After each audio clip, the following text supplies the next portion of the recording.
Kadang-kala sebagai orang tua kita merasakan bahwa kita sudah mengasihi anak-anak. Iya. Tetapi sebaliknya, anak-anak yang rasakan adalah dia dibenci. Iya. Kan itu. Ini banyak sebenarnya hal ini banyak yang orang-orang rasakan loh Pak. Betul. Saya rasa bahwa saya mengasihi ya. Iya.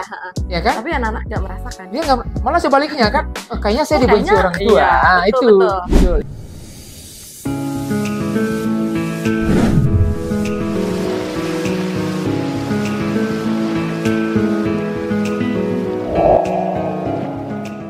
Oke, kita kembali lagi di podcast kita ya Pak ya. Ya. Yang semakin seru aja nih.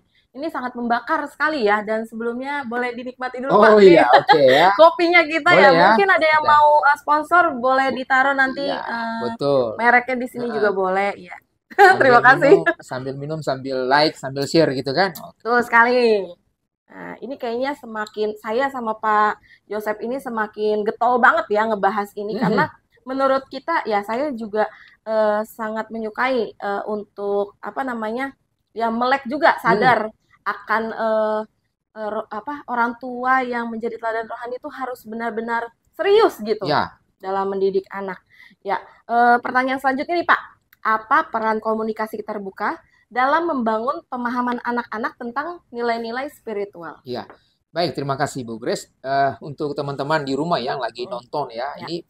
ini juga merupakan salah satu pertanyaan yang penting untuk kita jawab dan untuk kita ketahui terkait dengan bagaimana peranan komunikasi terbuka. Ya. Jadi kadangkala orang tua menutup komunikasi, ya, artinya bahwa menuntut anak harus begini atau Ya. begitu, ya, itu komunikasi tertutup, ya. Tetapi terkait dengan pertanyaan ini, saya mau katakan bahwa komunikasi terbuka antara orang tua dan anak itu sangat penting. Karena apa? Melalui komunikasi terbuka ini akan membangun pemahaman anak dan orang tua tentang nilai spiritual tadi. Iya. Jadi anak akan menyadari bahwa kenapa orang tua mengatakan bahwa harus begini. Ya. Terkait dengan, jadi dia membuka kesempatan untuk anak paham. Jadi anak tidak hanya mengikuti tanpa memahami. Sehingga itu dibuka, apa sih kenapa papa mengatakan harus ke gereja umpamanya. Ya, karena alasan-alasan spiritual ada. Jadi jangan katakan bahwa ke gereja tetapi tidak memberikan alasan-alasan yang tadi terkait dengan komunikasi terbuka ya. Jadi sekali lagi saya mau katakan begini untuk Bu Grace dan teman-teman ya, sahabat Kalvari yang ada di rumah, saya katakan bahwa penting sekali untuk ada komunikasi terbuka antara orang tua dan anak. Kenapa? Karena supaya dalam membangun pemahaman anak dan orang tua tentang spiritual. Supaya apa? Supaya anak menerima dirinya diterima oleh orang tua. Itu pertama ya. Adanya komunikasi terbuka, pertama anak memahami, dia merasa bahwa dirinya diterima oleh keluarga. Dia dihargai oleh keluarga. Kalau hanya komunikasi tertutup ya, anak tidak akan pernah menyadari bahwa saya ini bagian dari keluarga. Saya hanya merupakan ya orang-orang yang ditempatkan, yang diatur, disuruh dan sebagainya. Tetapi ketika ada komunikasi terbuka, anak akan menerima dirinya. Dan ketika orang tua menyampaikan tadi poin-poin terkait dengan ciri-ciri, dengan perkataan, tingkah laku, kasihmu, kesucianmu, anak paham. Saya dihargai, berarti saya akan melakukan itu. Supaya apa? Saya bisa dihargai oleh orang tua atau juga orang lain. Itu penting sekali terkait dengan komunikasi terbuka. Tetapi nggak gampang, Bu Grace. Iya, wah ini susah banget. Iya, nggak gampang. Ini susah banget, benar. Karena tadi dikatakan di atas, kadang-kala orang tua tidak memahami. Iya, tidak memahami, benar. Ya, sifat anaknya. Bagaimana mengkomunikasikan atau komunikasi terbuka itu dibukakan, dimulai. Sangat sulit. Dan juga, ya itu tadi kembali lagi seperti saya bilang, butuh kerendahan hati itu ya Pak ya. Memang betul. Orang tua kadang-kala begini.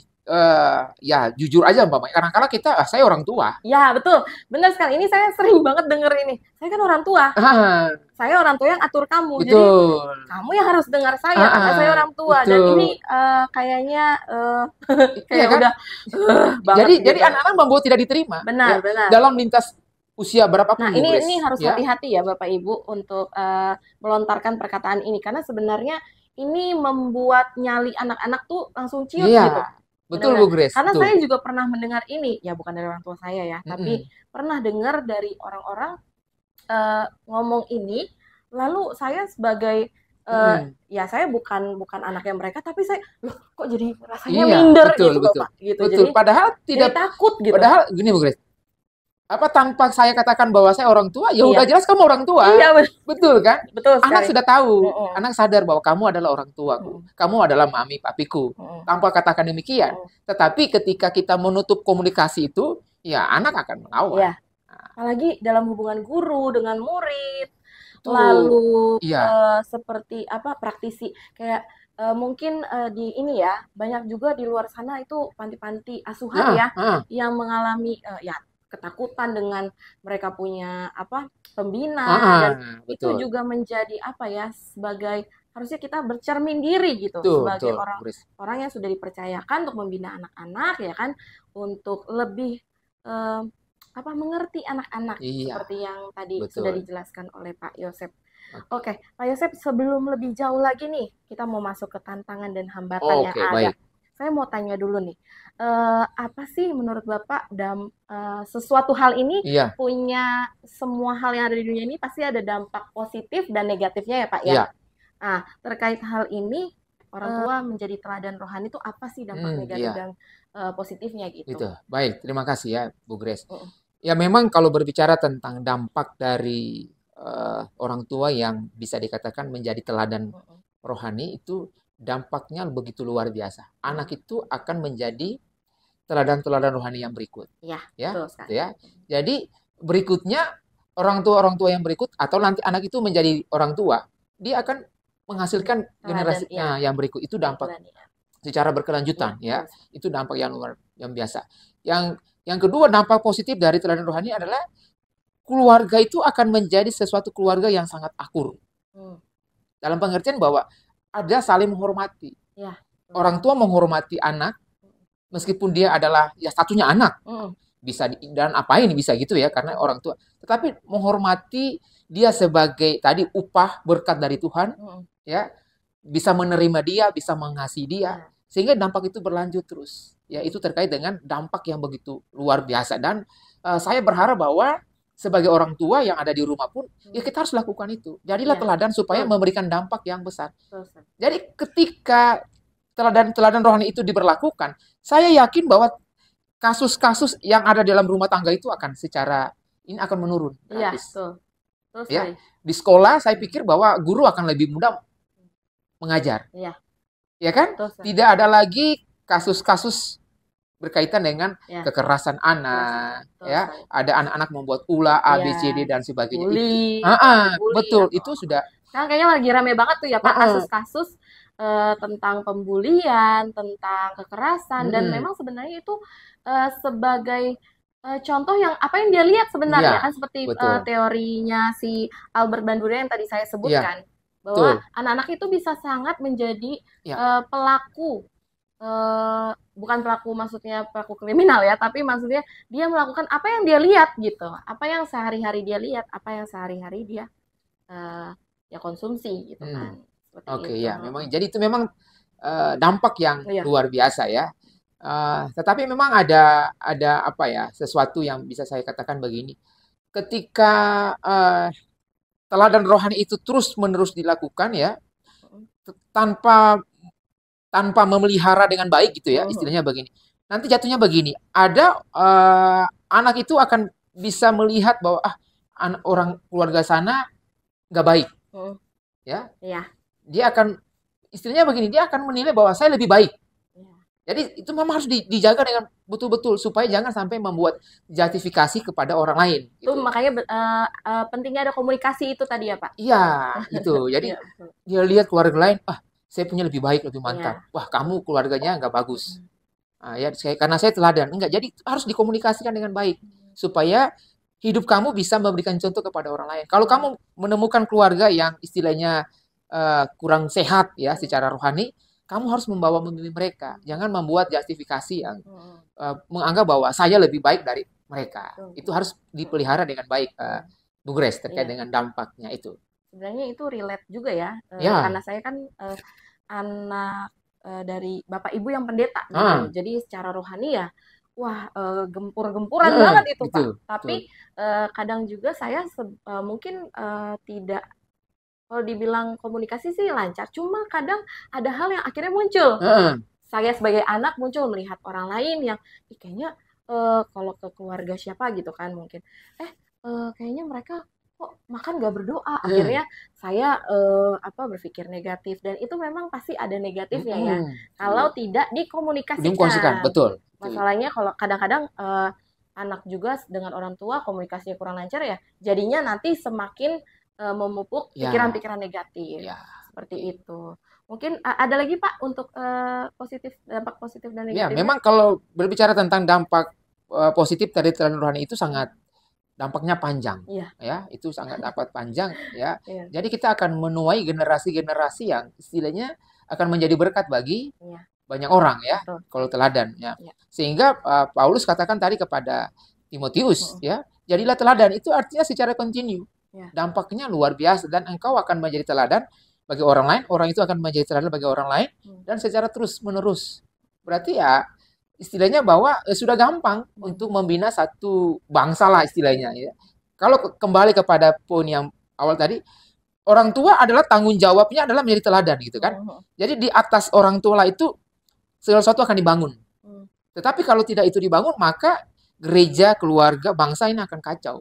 Nah, jadi dampak dari teladan rohani itu sangat-sangat besar. Jadi starting point seseorang rohani seseorang memang starting point ini dari keluarga. Dari keluarga, begitu. Dari orang tua dan anak, dari hubungan orang tua dan anak, dan teladan rohani orang tua kepada anak. Betul. Wah, ini menarik sekali ya, saudara-saudara.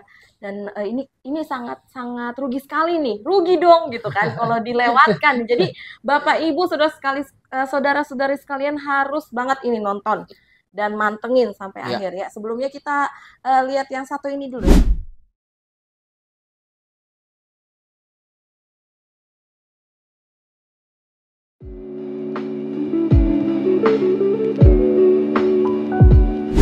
Oke, kita masuk ke tantangan dan hambatan ya Pak ya. Kira-kira nih apa sih tantangan yang mungkin dihadapi orang tua dalam menjadi teladan rohani, apalagi untuk zaman sekarang ini Pak? Ya, tantangan ya. Oh iya, memang dalam situasi apapun, dalam tugas apapun, profesi apapun, siapapun dia pasti ada tantangan. Apalagi berbicara tentang masalah rohani, ya. Apalagi berbicara tentang parenting, ya, keluarga muda lah, gitu ya.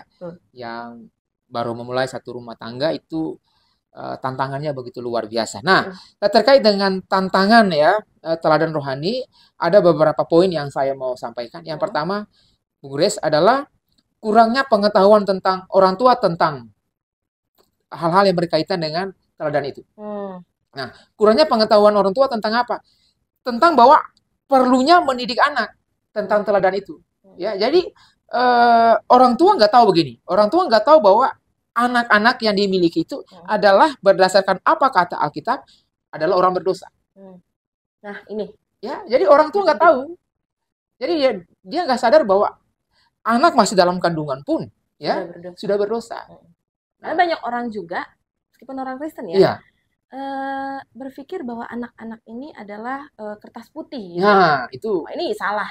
Menurut betul. Saya salah. Ya, itu. Karena di Alkitab sendiri bilang bahwa kita dikandung dalam keberdosaan. Iya, betul ya. Jadi kita menolak paham John Locke terkait dengan tabula rasa tadi yang Bu Grace singgung. Jadi makanya tadi saya katakan bahwa tantangan pertama yang dihadapi oleh orang tua adalah kurangnya pengetahuan tentang apa? Tentang perlunya mendidik anak tentang teladan itu. Karena konsep mereka nggak tahu bahwa anak adalah orang berdosa, ya kan? Lalu yang kedua, orang tua nggak tahu bahwa anak itu memang tidak tahu apa yang benar dan yang baik. Ya, mereka nggak tahu, ya kan? Mereka nggak tahu, mereka berpikir bahwa umpamanya larang anak, jangan lakukan ini. Anak nggak tahu itu baik atau benar. Ya, ini benar sekali ya. Gitu kan? Ini relate banget sama saya juga, benar gitu. Pak. Ya kan? Kalau kita bilang jangan, ya dia juga belum ngerti. Jadi perlunya pengetahuan orang tua tentang bagaimana mendidik anak. Ya, jadi bagaimana orang tua mau mendidik kalau orang tuanya juga nggak tahu, gitu kan? Anak betul. Orang tua larang tentang ini, maksudnya nggak boleh omong kotor, ya kan? Atau begini, dia tahu dulu, ya kan? Kenapa demikian? Itu. Lalu yang kedua, terkait dengan tantangan, orang tua tidak tahu tentang target dalam mendidik anak. Iya. Gak ada target. Yang penting saya menikah, punya anak, ya berapa banyak terserah. Selesai. Ya. Tetapi tidak punya target dalam mendidik anak. Anak ini mau apain ini anak? Apakah hanya untuk mencapai tujuan nanti? Tujuan orang tua maksudnya ya. Kalau benar itu. Kamu nanti kalau besar jadi pendeta kayak papi, umpamanya. Kamu jadi pilot, kamu jadi apa? Sesuai dengan keinginan orang tua. Dia nggak tahu ada target-target penting dalam mendidik anak-anak terkait dengan teladan rohani itu. Kembali kata Alkitab, tujuan atau target mendidik anak-anak adalah takut akan Tuhan. Itu poin pertama. Apalagi keluarga-keluarga Kristen loh. Ya. Siapapun kamu ya, saya mau katakan bahwa harus tahu tentang target dalam mendidik anak-anak. Target pertama adalah, saya katakan di sini, takut akan Tuhan. Takut akan Tuhan. Ya, sekali lagi ya. Ini penting takut banget akan ini Tuhan. harus ditulis besar-besar di sini ya. Takut akan Tuhan itu penting sekali. Akan Tuhan ya. Di Amsal 1 ayat 7 ya Pak ya. Betul Bu Grace ya. Jadi yang kedua, target dari mendidik anak terkait dengan teladan rohani adalah anak taat dan menghormati orang tua. Itu target. Jadi bukan targetnya tadi anak mau begini dan seterusnya. Target kedua selain dia takut akan Tuhan adalah dia menghormati dan menghargai orang tua. Tapi bukan secara otoriter ya Pak? Ya enggak itu tidak. Sangat terlihat sekali bahwa anak ini patuh atau anak ini takut. Sangat terlihat sekali. Itu yang kedua. Lalu yang ketiga adalah target dalam mendidik anak adalah supaya anak saling mengasihi. Targetnya jangan hanya mendidik supaya anak mengasihi dirinya sendiri. Contohnya umpamanya dalam memberikan sesuatu gitu kepada anak ya. Lalu kita katakan bahwa ya ini punya kamu ya. Jadi kalau orang ambil nggak boleh gitu ya. Enggak, kita ajarkan dia. Target dia bahwa kamu punya tetapi kamu harus mengasihi orang lain. Itu target. Nah, ini yang saya katakan sekali lagi Bu Grace tidak diketahui oleh kebanyakan orang tua. Kira-kira target saya mendidik anak itu apa? Apalagi orang tua Kristen ya.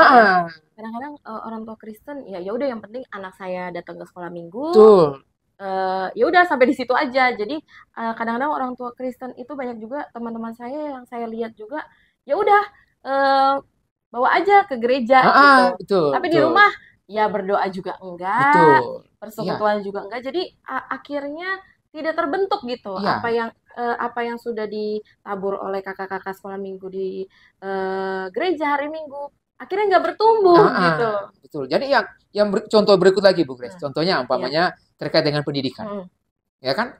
Dia kasih sekolah anak ya supaya lebih murah, gampang, nggak banyak pengeluaran, cari sekolah-sekolah ya dalam tanda kutip ya sekolah-sekolah ya. Yang penting murah, gampang ya. Kalau lihat sekarang ini umpamanya ya saya harus katakan sekolah-sekolah negeri umpamanya. Iya, benar. Ya kan? Ya kita harus jujur bahwa di sana tidak difasilitasi dengan guru agama. Betul sekali. Ya, puji Tuhan kalau di daerah Bapak Ibu ada. Tetapi kalau kami di Bekasi, Jakarta sekitarnya. Wah, ini sulit banget. Ya kan? Benar. Ya karena ya kita dari temukan. Zaman saya sekolah dulu loh, Pak. Berarti 20 tahun lalu saya susah cari sekolah karena di sekolah negeri itu tidak ada guru Kristen. Ya kan, betul kan? Ya, betul. Sulit. Jadi itu orang tua nggak tahu target dalam mendidik anak. Yang dia tahu adalah ya pokoknya kamu belajar pintar, kamu nanti menjadi pilot, dokter dan sebagainya. Dia nggak tahu bahwa target utama tadi adalah takut akan Tuhan. Itu ya, itu yang kedua. Yang ketiga Bu Grace, kurangnya pengetahuan tentang apa? Kurangnya pengetahuan orang tua tentang kapan waktunya atau waktu yang tepat itu kapan orang tua mengajar teladan kepada anak. Jadi mengajar teladan rohani kepada anak itu ada waktunya. Ada waktu. Saya juga baru tahu nih. Iya, itu harus ada waktu. Bukan apa namanya dalam kondisi lagi marah-marah lalu kita katakan kamu harus seperti papa. Iya kan? Betul. Anak lagi dalam kondisi lagi sedih, lagi apa? Tantrum lah bahasanya ya. Begitu, lagi bahasanya tantrum. sekarang tuh anak-anak suka tantrum gitu begitu. kan. Terus tiba-tiba kamu harus berdoa, nggak boleh kayak gini. Ya anaknya juga nggak ngerti ya ibu-ibu ya. Itu penting gitu ya. Jadi tantangannya yang tadi saya katakan itu yang terakhir ini orang tua nggak tahu kapan waktu yang tepat mengajar teladan kepada anak. Nah, saya mengutip seorang pakar parenting namanya Larry Kefauver. Dia mengatakan begini, teladan yang paling utama harus ditiru oleh anak-anak adalah ketika hubungan orang tua dengan Allah. Artinya begini, ketika saya punya relasi baik dengan Tuhan, ya, dengan baik dengan Tuhan, ketika saat teduh dan sebagainya, di situ anak akan lihat, oh iya, waktu yang tepat ketika saya punya waktu dengan Tuhan itu baik. Umpamanya ya, lagi berdoa, disitulah jadi teladan. Jangan ketika kamu lagi marah-marah lah kamu bilang, lihat papa nih lagi setiap hari berdoa, gak tepat. Iya betul sekali. Iya. Kamu lagi marah-marah dia, lalu kamu bilang, kamu ikut mama begini lagi begini. Gak bisa, itu gak waktu yang tepat. Ketika kamu punya hubungan baik dengan Tuhan, waktu berdoa dan sebagainya, nah di situ kamu mengajar anak. Ini sebagai satu koreksi juga ya, Ya. buat saya pribadi sebagai orang tua, lalu buat Bapak Ibu juga yang di rumah, mungkin ini juga satu koreksi buat kita, bahwa yang penting juga dibangun adalah hubungan kita sebagai orang tua pada Tuhan gitu. Bagaimana itu terbangun sehingga saat kita mendidik anak yang turun itu kasih, bukan kasih secara ya kasih yang begitu aja, tapi ini adalah kasih yang dari Tuhan gitu loh ya Pak ya. Luar biasa sekali loh pembahasannya. Jadi itu banyak sekali sebenarnya ada tantangan, tetapi saya kasih yang sederhana dulu. Dan yang memang yang terjadi yang terjadi sangat nyata di kehidupan kita sekarang ini ya Pak ya. Lalu selanjutnya, bagaimana mengatasi hambatan tersebut untuk tetap konsisten sebagai pelaku teladan rohani? Baik, makasih. Ya. Setiap tantangan punya solusinya masing-masing, ya, punya masing-masing. Nah, terkait dengan bagaimana mengatasi tantangan ini, satu kalimat saya katakan, lakukan poin-poin yang tadi. Ya. Jadi Bapak Ibu harus ulang lagi, pasang video ini, terus dicatat. Betul, ya. Jadi dicatat untuk menjawab pertanyaan Bu Grace tadi, betul. Ya, untuk mengatasi tantangan tadi, ingat, pertama, ya, perlunya mendidik teladan kepada anak, perlu tahu. Betul. Yang kedua, Bapak Ibu perlu tahu target. Ya, target mendidik anak. Lalu yang ketiga, tahu kapan waktu yang tepat. Ya. Ini sebenarnya udah jelas banget dan Bapak Ibu udah bisa praktekkan banget gitu ya. Itu supaya bisa. Oke, jadi saya tidak perlu menjelaskan yang bagaimana yang lain sesuai dengan tantangannya itu. Jadi bisa diulang lagi nih videonya, diundur lagi. Gitu, gitu ya. Oke. Oke. Berarti seperti itu ya Pak ya. Lalu kita masuk ke dalam poin berikutnya. Dampak jangka panjang nih Pak. Bagaimana model perilaku orang tua saat ini dapat mempengaruhi pandangan hidup anak-anak di masa dewasa nanti? Oke, ya.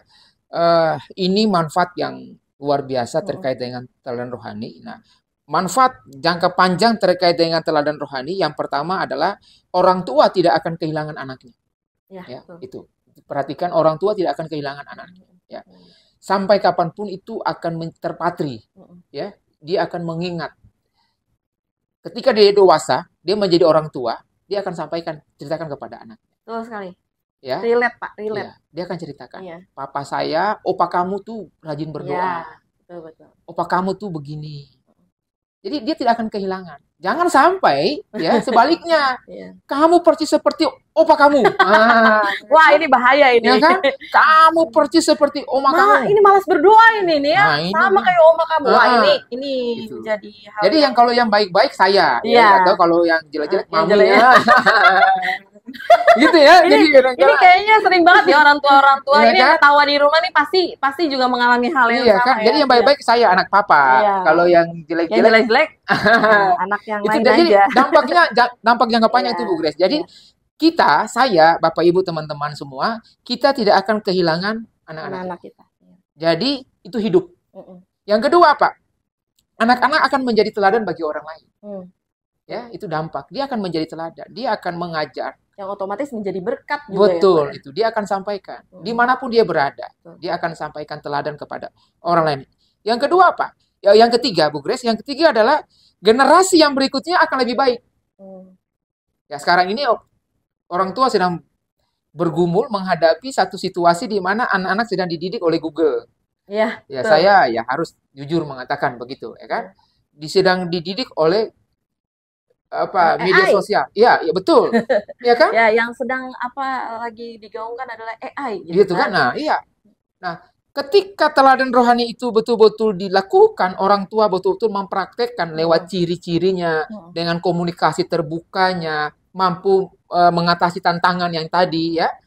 Berarti ya gereja akan menampung generasi-generasi yang luar biasa. Guru-guru sekolah minggu dengan mudah akan mendidik. Ya, satu kampung RT akan hidupnya luar biasa. Ya, bangsa ini akan lebih baik gitu. Ya. Itu dampak secara global kalau Global. saya bisa katakan terkait dengan teladan rohani. Nah, itu dampak jangka panjang atau manfaat jangka panjang terkait dengan teladan rohani itu. Makasih Bu Grace. Ya. Oke, kita sampai nih di penutup kita Iya. ya. Tapi ada satu hal yang sebelumnya saya mau tekankan lagi. Dari tadi saya selalu dengar ya, Pak Yosep selalu bilang satu hal ini, bahwa kembali lagi ke Alkitab. Iya. Kembali lagi ke Alkitab. Dan bagaimana membangun relasi orang tua dengan Tuhan itu sangat penting. Jadi gimana kalau kita mau menjadi teladan rohani saat orang tua sendiri tidak ada hubungan dengan Tuhan. Iya. Dan ini memang sangat penting. Sangat penting untuk kita kembali lagi melihat Alkitab. Kembali lagi menjadikan Alkitab sebagai patokan kita. Dan sebenarnya satu hal yang juga bisa dilakukan secara rutin ya Pak. Dan ini sebenarnya simple aja, adalah kayak tiap pagi kita ada persekutuan ringan dengan satu keluarga, bapak, ibu, adik-adik, dan anak-anak kita. Itu sebenarnya adalah suatu hal yang simple tapi penting gitu loh. Iya, betul. Dan ini tuh menjadi salah satu, seperti Bapak juga tadi bilang, jadi teladan jangka panjang. Ini juga ya bukannya mau sombong ya Pak, tapi sebagai kami juga keluarga rohaniawan yang setiap hari ada gitu. Dulu saya kalau bangun pagi tuh kayak, aduh ngapain sih gitu kan, ngapain sih ini tuh apa gitu kan. Aduh, terus kadang-kadang kamu sih ngantuk-ngantuk gitu kan, ayo coba sebutkan satu kalimat. Coba lah, itu agak berat juga ya buat saya yang masih kecil-kecil dulu ya, sebagai anak-anak, ngapain sih mama gitu kan. Tapi ini semakin lama saya lihat ini, apalagi sebagai orang tua saat ini ya, saya melihat itu sebagai, wah ini adalah patokan awal kehidupan mau memulai hari gitu loh. Betul. Saat hari itu kita mau mulai, tapi kita tidak meminta pertolongan Tuhan, kita bisa kehilangan gitu apa aja gitu. Sehingga ini menjadi pegangan buat saya dan suami saya, dan untuk keluarga saya juga, bahwa ayo kita ingat lagi yuk untuk ini. Setiap kadang udah sibuk, udah lupa nih, ini untuk sebagai patokannya kita ya Bapak Ibu yang ada di rumah ya. Menurut Bapak nih, apa tindakan konkret yang dapat diambil oleh orang tua untuk memperkuat peran orang tua sebagai teladan rohani bagi anak-anak? Oke, jadi memang terkait dengan teladan rohani itu bukan sesuatu yang abstrak, ya. Memang harus itu diwujud nyatakan dalam tindakan konkret. Nah, saya bisa katakan bahwa ada 6 tindakan konkret yang perlu dilakukan oleh tiap keluarga, ya, saya dan Bu Grace dan juga teman-teman. Yang pertama adalah memberi teladan kepada anak. Itu pertama. Artinya begini, setiap orang tua harus betul-betul dalam kata, dalam tindakannya adalah teladan. Tidak bisa tidak. Ya, jangan ngomong ini tetapi lakukan ini. Itu yang pertama ya. Lalu yang kedua adalah tindakan konkret untuk menjadi teladan adalah melatih anak-anak sejak kecil dalam nilai kesopanan. Itu penting ya. Karena tadi di awal saya katakan, anak-anak itu nggak tahu tentang apa itu baik dan benar. Betul. Ya, jangan tunggu nanti masih kecil, nanti aja mereka nanti besar. Juga udah tahu sendiri. Tidak. Ya enggak. Ya, sejak dini itu kita mulai melatih sikap kesopanan. Ya, betul. Supaya mereka tahu, oh iya ya, ternyata ucapin terima kasih, maaf, selamat datang, ya kan? Iya, betul. Itu sudah, oh iya ya, itu penting. Jangan nanti mereka juga tahu. Enggak, itu yang kedua. Yang ketiga adalah melatih anak-anak mengerjakan pekerjaan di rumah. Ya, betul sekali. Saya setuju nih. Ya. Mau perempuan, mau laki-laki ya, Pak? Nggak ada. Itu ya. Ada, Kenapa Bu Grace saya mau katakan itu tindakan konkret? Kenapa? Dengan memberikan tanggung jawab kepada anak-anak untuk mengerjakan tugas pekerjaan rumah, artinya kita melatih mereka untuk bertanggung jawab. Betul sekali. Dengan diri mereka. Padahal kan pekerjaan rumah ini kan sebagai bentuk bertahan hidup ya Pak, yang paling dasar gitu kan. Betul ya. Itu saya lakukan ya. Bagus Pak. Saya lakukan khusus untuk anak saya yang nomor 1 ya. Dan dia tahu itu setiap pulang sekolah pasti dia ambil kain pel, dia ambil, entar itu nanti pelnya tidak diperas, dia pel dari depan sampai belakang dalam kondisi basah, yang penting dia sudah pel. Nah, itu memberikan tanggung jawab. Tapi itu ada tanggung jawab. Gitu. Dia belajar. Itu teladan ya. Itu. Benar-benar. Yang keempat apa? Sebagai bentuk teladan kepada anak, kita harus memberikan pujian kepada anak-anak. Ya, betul sekali, benar. Ya. Jangan karena anak dapat nilai A lalu kita puji, lalu atau sebaliknya kita nggak. Tidak. Kita harus memberikan pujian kepada anak-anak. Kenapa? Karena tujuan adalah meningkatkan kemampuannya. Iya. Dalam proses dia berproses untuk mencapai sesuatu itu kita butuh peran kita banget ya Pak ya. Jangan kita karena dia membuat kesalahan atau dia nggak sama dengan kakaknya atau adiknya, lalu kita memberikan pujian dalam bentuk apapun. Karena tadi meningkatkan kemampuannya. Dan kepercayaan dirinya juga. Yang begini saya dipuji, apalagi yang begitu. Ya. Lalu yang kelima adalah sebagai bentuk tindakan konkret adalah, Bapak Ibu, saya mau katakan di sini, mari kita sediakan waktu makan malam bersama. Wah, ini penting banget, benar. Ini papa saya juga praktekkan, dan memang makan di meja makan bersama-sama itu suatu hal yang nggak usah meja makan, tapi istilahnya kita makan sama-sama. Iya, kadang-kadang ini hal yang kadang-kadang dilupakan oleh orang-orang ya. Nanti yang satu udah makan duluan, udah masuk ke kamar, akhirnya tidak ada komunikasi keluarga ya Pak ya. Padahal malam-malam makan bersama itu membangun keintiman di antara keluarga. Istilahnya begini, apa hubungannya dengan teladan ya, Rohani?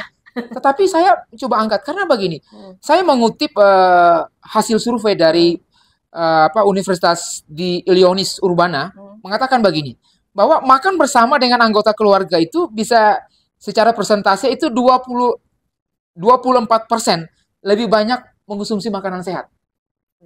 Ini penting. Jadi ternyata bahwa orang-orang yang selalu makan bersama dengan keluarga itu secara ilmiah atau secara kesehatan dampak juga besar.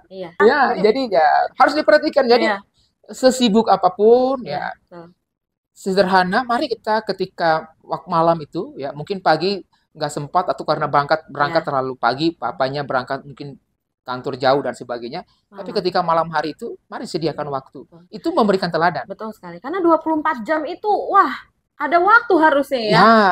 Masa kita tidak menteladani bahwa kita tuh harus ada waktu untuk Tuhan. Oke ya. Lalu yang terakhir, tetapi bukan tidak penting. Terakhir bukan tidak penting. Ini penting. Paling penting terakhir adalah membangun mesbah keluarga. Nah, ini harus digarisbawahi dan di pause mungkin ya. Mesbah keluarga. Sekali lagi ya. Mesbah keluarga di sini ya ditulis ya, tolong editor. Tindakan konkret yang paling penting harus dilakukan oleh keluarga terkait dengan teladan rohani adalah membangun mesbah keluarga. Karena kenapa? Disitulah anak bisa melihat bagaimana relasi orang tuanya dengan Tuhan. Dia akan memberikan contoh di sana. Nah, melalui mesbah keluarga situ akan terbangun kasih yang tadi. Yang tadi dia rasakan benci, ternyata di dalam mesbah itu dia merasakan kasih yang luar biasa. Dia menikmati. Di dalam mesbah keluarga itu ada sharing. Ada sharing terkait dengan firman Tuhan. Ada sharing tentang dia lagi gak suka sama papanya, gak suka sama mamanya. Kok mama sibuk, papa sibuk. Disampaikan di situ dalam mesbah keluarga situ. Jadi ada satu persekutuan yang begitu luar biasa di dalam mesbah keluarga itu. Jadi itu 6 tindakan konkret yang perlu dilakukan oleh kita sebagai keluarga, sebagai orang tua, teman-teman di rumah. Yang pertama adalah memberikan teladan lewat perkataan, tindakan. Yang kedua adalah melatih anak-anak sejak dini tentang kesopanan. Lalu yang ketiga adalah melatih anak-anak dengan memberikan mereka pekerjaan rumah tangga. Apapun itu silakan. Lalu yang keempat adalah berani memberikan pujian kepada anak. Lalu yang kelima adalah berikan waktu ketika pada malam hari makan bersama. Yang keenam dan yang paling penting, bangunlah mesbah keluarga bersama dengan anak. Oke, kita masuk ke penutup nih. Kesimpulan apa yang dapat diambil dari diskusi ini tentang pentingnya orang tua sebagai teladan rohani nih untuk Pak Yosef? Oke, baik. Sebagai kesimpulan terkait dengan tema kita pada hari ini, teladan rohani. Kesimpulannya saya mau katakan begini. Tanpa keteladanan justru membuat anak menjadi kecewa. Itu pertama ya. Jadi tanpa keteladanan justru membuat anak menjadi kecewa. Yang kedua begini, kehilangan figur yang patut ditiru akan membuat anak-anak melakukan apa yang kita ajarkan.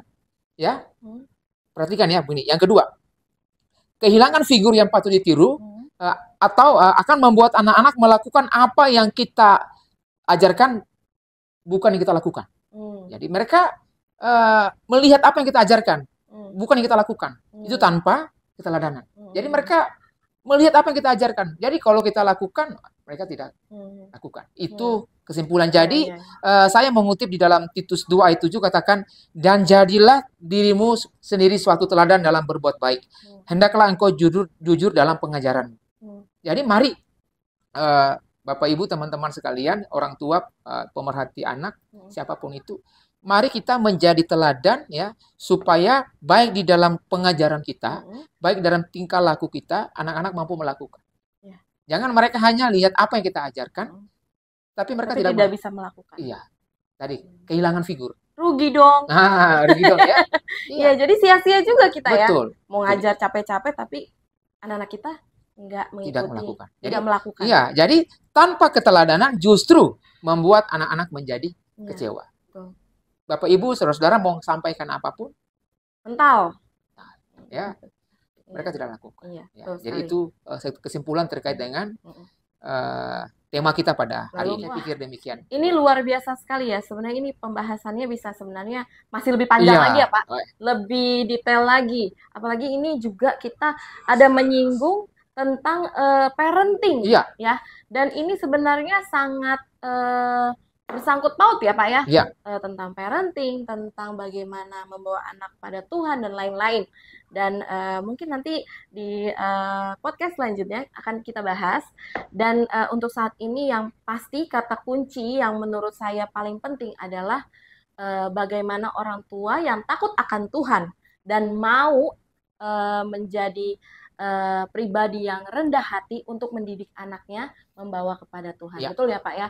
Dan memang kita sebagai orang tua zaman now ataupun orang tua yang zaman lalu itu juga harus terus ya di-refresh lagi. Betul. Bagaimana membawa anak-anak kita, bagaimana bukan hanya anak-anak kita saja tapi ada dalam komunitas ya, mungkin juga sekolah minggu, lalu di sekolah-sekolah anak didik kita yang berbeda-beda karakternya, lalu anak-anak mungkin ponakan kita atau anak-anak di lingkungan tempat tinggal kita itu bisa juga kita juga menjadi teladan, Iya. teladan rohani bagi anak-anak di sekitar kita. Untuk itu terima kasih pada seluruh Bapak Ibu, saudara-saudari yang menonton, dan mungkin untuk Bapak Ibu ada yang ingin bertanya mengenai hal ini, boleh juga komen di bawah sini. Dan juga update terus video-video kita di YouTube YPA Calvary Channel. Ada juga podcast mengenai hal-hal lain terkait parenting, terkait hal-hal lain juga, tapi yang pasti tentang anak, orang tua, dan bagaimana membawa kepada Tuhan. Ya. Gitu ya Pak ya? Ya. Oke, terima kasih Pak Yosef. Sama-sama. Sangat Oke, senang sekali terima- hari ini. iya.